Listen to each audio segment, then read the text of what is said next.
March 3rd, 1876, Bath County, Kentucky. A Friday morning like any other, until the sky started bleeding. I'm Clyde Chester, and you're watching History of United States.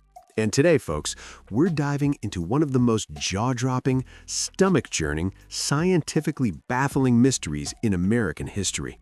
A story so bizarre that when it hit the newspapers, people didn't know whether to laugh, pray, or run for the hills. Because on that spring day in rural Kentucky, chunks of fresh meat, real, honest-to-God flesh, fell from a perfectly clear sky and splattered across a woman's farm, like some kind of biblical nightmare. And here's the kicker. Brave souls actually tasted it to figure out what the hell it was. No, I'm not making this up.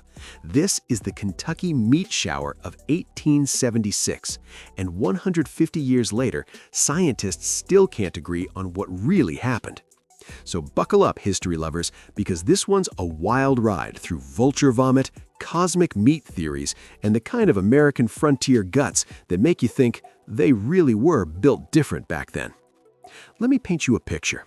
Olympia Springs, Bath County, Kentucky. Middle of nowhere, rolling hills, farmland stretching as far as the eye can see, the kind of place where your nearest neighbor might be a mile away, and the biggest excitement of the week is soap-making day.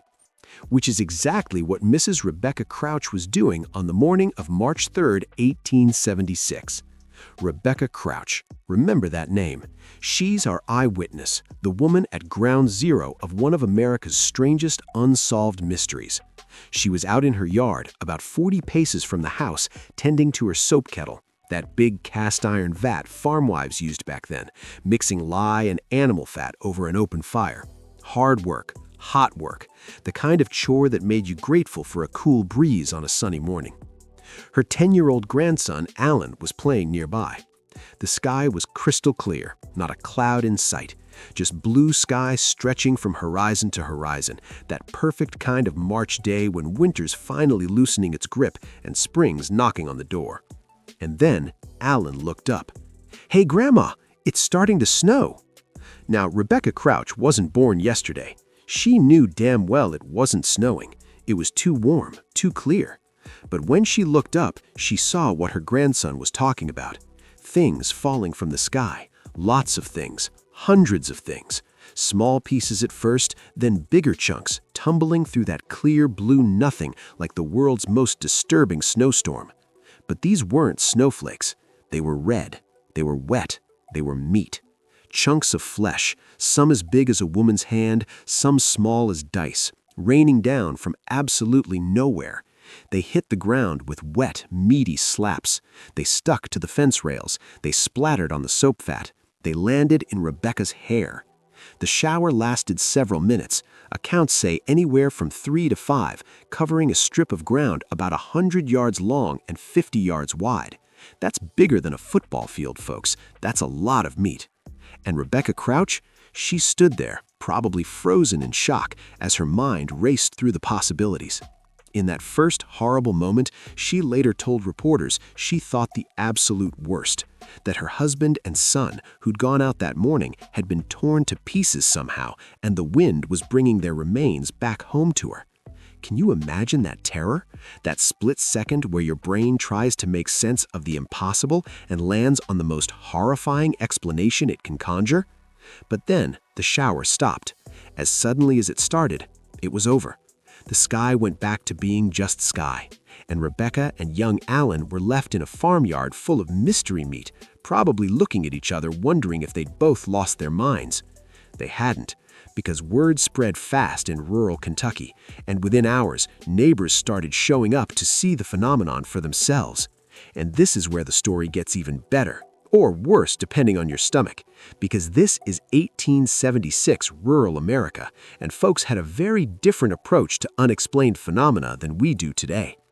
Two local men, described in newspaper accounts only as gentlemen, and I use that term loosely considering what they were about to do, decided the best way to identify this mystery meat was obvious: taste it. Let me repeat that. Two men ate meat that fell from the sky. No lab tests, no microscopes, just straight frontier logic. Well, if we eat it, we'll know what kind of animal it came from. And you know what? They did it. They picked up pieces of this flesh that had fallen from God knows where, put it in their mouths, chewed, and rendered their verdict. One said it tasted like mutton, sheep meat. The other said venison, deer. Both agreed it was fresh, not spoiled, not rotten, fresh meat like you'd get from a recently butchered animal. Now, I want you to think about that for a second. These guys had enough confidence in their own palate to eat mysterious sky meat and declare what species it came from. That's either the bravest thing I've ever heard or the dumbest, and honestly, it's probably both. That's frontier America for you. But here's the thing. Their boldness actually helped the investigation, because by the time scientists heard about the Kentucky meat shower, those chunks of flesh were being treated seriously. This wasn't a hoax, it wasn't mass hysteria. People saw it, people collected it, people tasted it. Something real happened, and now the question was, what the hell was it? Enter the scientists. Within days, samples of the mystery meat were being sent to laboratories all across the region. Kentucky, Ohio, New York, anyone with a microscope and medical training got their hands on a piece of the Olympia Springs phenomenon. And this is where our story turns into a full-blown scientific brawl, because nobody could agree on what this stuff was. First up, chemist J. Lawrence Smith. Respected guy, credible scientist, takes one look at the samples and declares with complete confidence that it's dried frog spawn, basically frog eggs that got picked up by wind currents from ponds and swamps and deposited on the Crouch farm. Frog spawn from the sky. That's his explanation. Now, if you've ever seen frog spawn, you know it looks like translucent jelly with black dots in it. It does not look like blood-red chunks of tissue. And the people who'd actually seen the meat shower, people like Rebecca Crouch, like the neighbors who examined the fence posts and ground where it landed, they basically said, "Are you kidding me? This is meat. We know what meat looks like." But Smith was so confident that major newspapers printed his theory. For a hot minute, frog spawn was the official scientific explanation for the Kentucky meat shower. Then along came Leopold Brandeis with an even stranger theory, nostoc. Never heard of nostoc? Most people haven't. It's a type of cyanobacteria, basically a primitive organism that forms these weird, slimy, gelatinous colonies. When it's dry, it looks like nothing much, maybe some crusty stuff on the ground. But when it gets wet, it swells up into this translucent jelly-like goop. Because of this transformation, people in medieval times thought nostoc literally fell from the sky when it rained, earning it colorful names like star jelly, witch's butter, and troll's butter. Brandeis examined his samples and said essentially, this is nostoc. Mystery solved.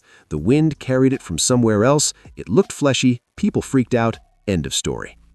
And Scientific American, one of the most prestigious science publications in the country, printed his conclusion. So now we had two different expert explanations, frog spawn and bacterial slime, both printed in respectable journals, both completely dismissing what eyewitnesses had actually seen and what those brave tasters had actually consumed. But here's where the story gets good, because not everyone was buying these neat little explanations. Dr. Arthur Mead Edwards, president of the Newark Scientific Association, was a histologist, someone who studies the microscopic structure of tissues. He got his hands on some of the preserved samples, slid them under his microscope, and said, "Hold up, this isn't frog spawn, this isn't bacteria, this is actual animal tissue." He described finding structures consistent with mammalian lung tissue, not frog, not slime, mammal. Dr. J.W.S. Arnold backed him up. They found muscular tissue, they found cartilage, they found connective tissue. Over time, 7 different samples were examined by multiple scientists, and the consensus started shifting. 2 samples were lung tissue, 3 were muscle, 2 were cartilage. This was meat, real meat, from some kind of mammal, which meant Smith and Brandeis had been spectacularly, embarrassingly wrong. Now, J. Lawrence Smith, to his credit, eventually admitted his mistake. He retracted his frog spawn theory and apologized for jumping to conclusions. Leopold Brandeis, however, we have no record of him ever admitting he was wrong. He just kind of faded out of the conversation, presumably hoping everyone would forget he'd claimed sky meat was actually bacterial snot. But the retraction didn't matter much, because by then a new theory had emerged. And this one, folks, this one is the one that's stuck around for 150 years. It's gross, it's plausible, and it involves America's most misunderstood bird: vultures. Specifically, vulture vomit. Here's the theory, first proposed by Dr. L.D. Castenbein in an 1876 edition of the Louisville Medical News and later backed by researcher Robert Peter. It goes like this. Turkey vultures and black vultures are extremely common in Kentucky. These birds are nature's cleanup crew. They eat dead things, carrion, roadkill, any carcass they can find, and they have some pretty unique behaviors that make them perfectly suited for this lifestyle. First, vultures have incredibly strong stomach acid, way stronger than ours, that lets them digest rotten meat that would kill most other animals. They can eat things that have been dead